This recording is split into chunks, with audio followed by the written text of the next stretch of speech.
The following is a segment of an interview conducted with broadcast journalist Hugh Hewitt and Dr. Michael Youssef on September 26th in Atlanta, Georgia. The interview explores Dr. Youssef's unique perspective and insights on the challenge of Islam, captured in his new book, Jesus, Jihad and Peace.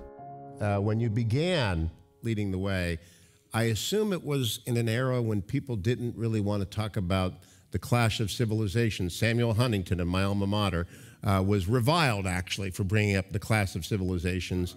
But you anticipated it, and you've been talking and teaching about it all these years. In the West, we just really living in a daze. We're not understanding. And the burden of my heart back in '82 is to wake up the West, particularly the leadership, to realize that this is far more dangerous than communism. And so I wrote a book under a pseudonym, and as one of our members who was in the Reagan administration took it and gave it to every one of them and said, read this, and invited me up there a couple of times, and I met with several. And in the book I said, I don't fear communism because it's an economic theory that when an economic theory does not deliver, people will turn on it sooner or later. I mean, this is back, of course, the days of the evil empire, and I'm saying things, do you dare say that when Mr. Reagan's saying that's our priority?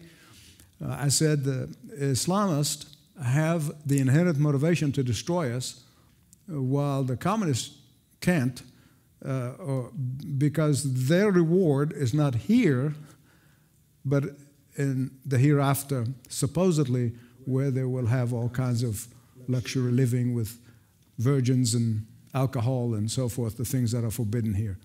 And it was a very polemic book. Deliberately, I wrote it, because I was only 32 years old. But nobody was really even near comprehending what I'm trying to say. Do you know how far removed we were? I was in the Reagan White House, in the White House counsel's office, and I shared an office with a pretty smart guy by the name of Roberts, who's now the Chief Justice. And so I didn't have much to do. They gave all this tough stuff to him. But down the hallway were the speechwriters, and Dana Rohrabacher used to bring the Mujahideen to the White House.